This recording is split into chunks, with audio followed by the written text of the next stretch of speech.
expectativa, Luciana, desde cedo, muita gente na fila, pessoas que chegaram inclusive ontem, 7 horas da noite, e começou uma fila que hoje, quando eu cheguei de manhã, já haviam 70 pessoas mais ou menos.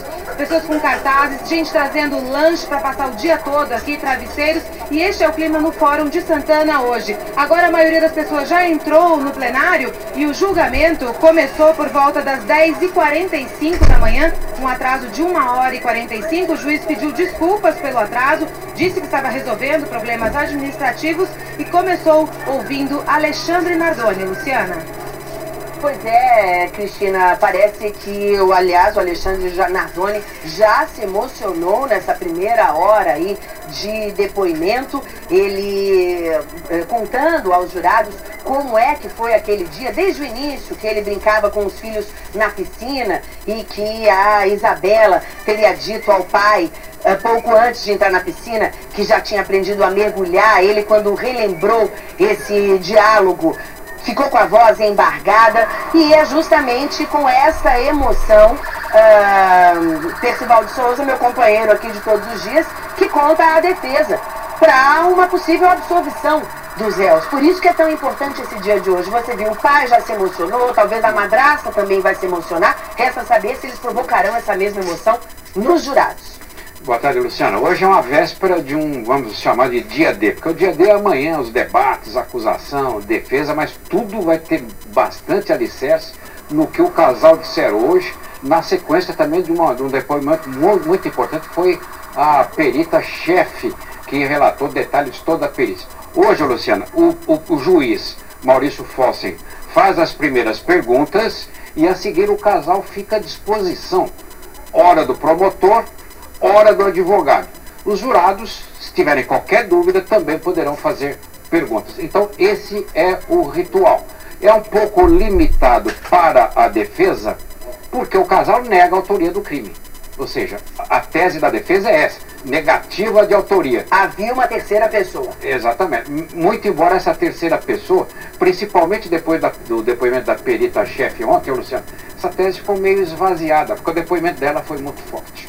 Foi muito forte, sem dúvida alguma. Neste momento, o Alexandre Nardoni está respondendo às perguntas do juiz Maurício Fossen. Depois, vai responder às perguntas do promotor, que acusa os réus. E, por fim, quem faz as perguntas é o advogado de defesa. Aí, então, os jurados têm a oportunidade, se quiserem esclarecer qualquer dúvida, de também escrever perguntas e encaminhá-las ao juiz, que fará essas perguntas, então.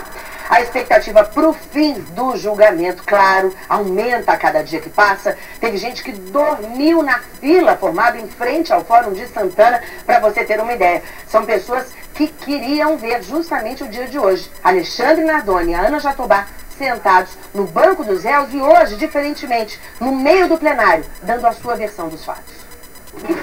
Às 4 horas da manhã, quase 50 pessoas já aguardavam o reinício dos trabalhos, marcado para as 9 da manhã.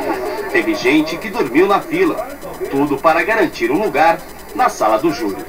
Cláudia e as amigas Ingrid e Daniele conseguiram os primeiros lugares na fila. Elas chegaram ao Fórum de Santana às 7h30 da noite de ontem. Sou bacharel de Direito, seria mais um projeto para minha vida. E é meu sonho assistir um tribunal, um júri criminalista. Dos 77 lugares da plateia, apenas 20 são reservados ao público, formado na maioria por estudantes de direito. Isto significa que nem todos que chegaram cedo vão conseguir assistir ao júri, pelo menos nesta quinta-feira. Se você não conseguir entrar? Eu vou ficar aqui até amanhã. Até amanhã eu consigo entrar, com certeza. Pela fila que se formou aqui na porta do fórum já durante a madrugada, o quarto dia de julgamento do casal Nardoni será o de maior interesse e também o mais concorrido até aqui. Todos querem saber o que Alexandre e Ana Carolina Jatobá irão dizer nos depoimentos marcados para hoje. É o que me motivou, inclusive, a estar aqui, né? Eu não sou estudante de Direito, eu sou enfermeiro, mas também vim por esse motivo. Quero ouvir o que eles têm a dizer a respeito. É, a grande curiosidade, né? Para ouvir, enfim, os réus falando. Eles que se mostraram durante todos esses dias apáticos, sem demonstrar reação, na grande maioria das vezes, hoje, pelo contrário, vão ter o direito de falar de responder as perguntas e, mais do que tudo, contar a sua versão dos fatos, tentando assim convencer os jurados. Nós hoje recebemos aqui no estúdio do Record Notícias a promotora de justiça, a doutora Eliana Passarelli, mais uma vez conosco. Muito boa tarde, obrigada. E também a presidente da Associação de Peritos Criminais do Estado de São Paulo, doutora Maria do Rosário Matias Serafim. Muito bem-vinda. Muito obrigada pela sua presença aqui. Eu é quem agradeço. Aliás, os peritos ontem tiveram o seu grande momento nesse julgamento, quando a perita-chefe, que aliás o Percival citava aqui há pouco, foi conclusiva também, taxativa ao afirmar que foi o Alexandre Nardoni quem jogou a filha dele do 6º andar do prédio. E esse trabalho da perícia está sendo muito questionado pela defesa, né? Até que ponto os equipamentos são, de fato, conclusivos? Até que ponto esse trabalho da perícia pode determinar quem fez ou deixou de fazer alguma coisa? Na sua opinião, o trabalho da perícia do Estado de São Paulo tem, de fato, esse poder de descrever um crime tal e qual ele aconteceu? De fato, Luciana, o Instituto de Criminalística e a Superintendência de Polícia Técnico-Científica está suficientemente aparelhada e nós somos os melhores da América Latina, sem sombra de dúvida, e quiçá no mundo. Nós temos material humano e material necessário para toda essa cobertura, graças a Deus. Esse trabalho de perícia é curioso, que a gente acompanha muito em seriados de TV, seriados americanos, todos eles, né? E os crimes mais misteriosos, no final daquele episódio, com aqueles equipamentos moderníssimos e tal, eles conseguem decifrar. Isso é coisa de filme, de ficção, ou o que acontece no trabalho de vocês é exatamente isso? Em menor escala é o que acontece no nosso trabalho. Em menor escala por quê? Em menor escala porque a ficção, você sabe, as coisas acontecem com um abrir e fechar de olhos. E nós, às vezes, demoramos meses perseguindo e procurando saber a verdade. Mas não é ficção que nós tenhamos equipamento suficiente para dizer não existe crime perfeito. Não existe crime perfeito. Doutora Eliana Passarelli, a senhora já se utilizou em um tribunal de júri e de um trabalho da perícia para confirmar a sua versão dos fatos? Olha, Luciana, acho que na maioria dos trabalhos que eu participei, sempre a perícia está presente, né?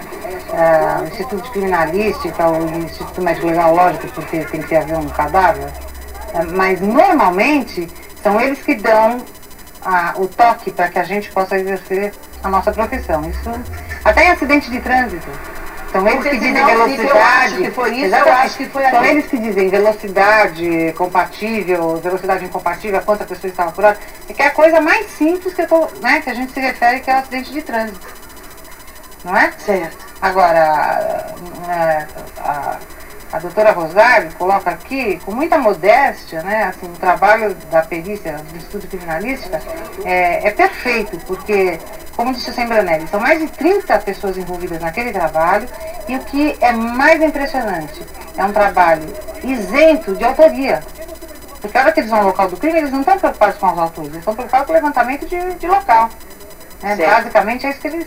Não tem interesse em acusar alguém especificamente? Nem sabe do que nós estamos falando. Né? Nós estamos falando uma língua, eles estão falando outra, e com a concordância de que o IML, que faz a necrópsia, não tem também os dados do Instituto de Criminalística. Certo. Então são três passos, três segmentos, que é o da autoridade policial, o da perícia, né, do Instituto Médico Legal e do IC, que é o Instituto Criminalística, que vão dar as vertentes do caso. Agora, eu estava pensando, da mesma forma que a perita afirma que foi o Alexandre Nardoni quem atirou a filha pelas marcas da tela, resquícios da tela que ficaram na camiseta dele, quer dizer, que incrível que foram encontrar isso na camiseta. Não encontraram? Por que não encontraram nem um pouquinho de pele dele? Isso é uma pergunta que eu fiquei pensando. Se encontraram fibras do tecido da tela na camiseta dele, não poderiam ter encontrado algum resquício de pele na tela? Não, porque, Luciana, ele se sobrepôs. Ele estava com uma camiseta e ele encostou a camiseta na tela e segurando o peso. Então o que marcou foi a linha da camiseta que ficou marcada. junto à tela. Não por ele ter espiado, como ele disse, mas pelo peso que ele detinha. Entendi. Se fosse só olhar, não teria ficado tanta coisa na camiseta. Foram feitos vários experimentos. Primeiro, a versão dele, eu fui olhar. Então, puseram a camiseta numa pessoa com porte físico semelhante ao dele, fez-se a rede, cortou, seccionou-se a rede para que a pessoa chegasse perto. Não aconteceu nada. A da segunda, com um peso de 5 quilos. Não ficou resistente nenhuma camiseta. Foram 7 experimentos seguidos até que chegou-se. Quando estava portando um peso de mais ou menos 25 a 30 quilos, então foi impregnado na camiseta. São os resultados todos do trabalho da perícia que nós temos acompanhado aí. A gente já vai ver como foi feito esse trabalho, como foi esse depoimento considerado relevante ontem pelas pessoas que têm acompanhado esse julgamento de perto. E lembra você que hoje você acompanha com exclusividade na Record todas as emoções dos Jogos Sul-Americanos de Medellín.